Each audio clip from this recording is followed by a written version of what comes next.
Volam-panjakana madidio amin'ny alalan'ny ministeram-ponina no anoanana ratsakafo ny vahoaka sahirana. Kalitsinjo ho an'ny olona miisa 591 omena sakafo isan'andro. Fisafidianana andreo olona isitraka an'ity kalitsinjo ity dia critère anankiray ihany dia izay hoe fahasahiranana zay. Ka maro dia maro zany ny faritra no tafiditra anatin'izay ary anatin'izany moa zany miany atsy zay misy ny hoe ny fahasahiranana amin'izao fotoana izao ary minisitra ny mponina ny fiainana sosialy ary ny fampirobonan'ny vehivavy moa zany efa lasa ny toerana amin'izao fotoana izao miverina satria efa intelo izay no miverina any dia mba hijery an'izay fahasahiranam-bahoaka izay.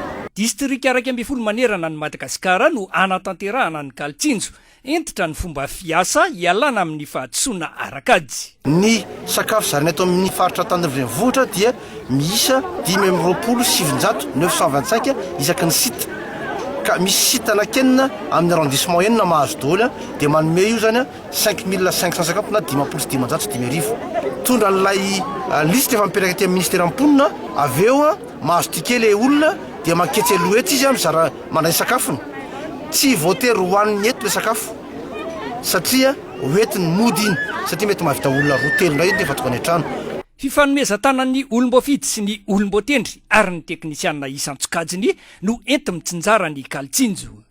Ny anjarana indray sy ny ekipanay amin'izao fizarana ny kalitsinjo izao dia mandrindra mijery ny fosiny ny fokotany zany miara-miasa amin'ireo fokotany amin'ny hoe iza ny sokajiny olona tokony ahazo ny kalitsinjo dia mandamina ny fidiran'ny olona, mandamina ny fizarana ny tise, mandamina ny fijerevana ny tise, mandrindra amin'ny akabean'ny isiny zany no andraiksinjo tise ao anatin'izay. Tantsorika ho an'ny mponina sahirana ny kalitsinjo ezaky ny fitondram-panjakana. Marany tena dia manao salamba tena mahafinaritra moa dia eo afaka hoanina efa mianaka dia mianaka moa za mianaka no veloma. Salamba dia manarary dia tsy nanao sarotsarotra vola kely ihany foana dia mahita dia minana tsy mahita dia tsy minana faliana aventy. Manasa lamba ny asa dia indraindray manao indraindray tsy manao satria tsy mahita. Indra voka tsy lehibe ho anay indrindra satria mba mahita izay mba hohanina androandro atoandro raha hariva indray mitady indray izay dia misaotra betsaka amin'ny mpanao fanjakana aloha manolotra an'izao satria zava-dehibe izao atao izao.